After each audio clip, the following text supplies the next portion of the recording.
पूजन में कहा जाता है ना, पापोहम पाप कर्माहम पापात्मा पाप संभवा त्राहि मां पुंडरीकाक्ष सर्व पाप हरो हरे।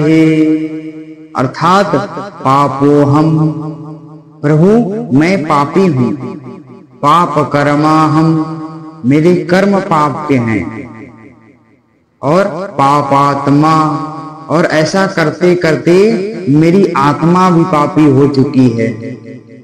पाप संभवा, अवश्य ही आपकी सेवा करने के बाद मैं कुछ न कुछ पाप ही करूंगा। तो फिर त्राहि मां पुंडरीकाक्ष सर्व पाप हरो हरि। हे प्रभु त्राहि मां, मेरे सब पाप को हर लीजिए नाथ।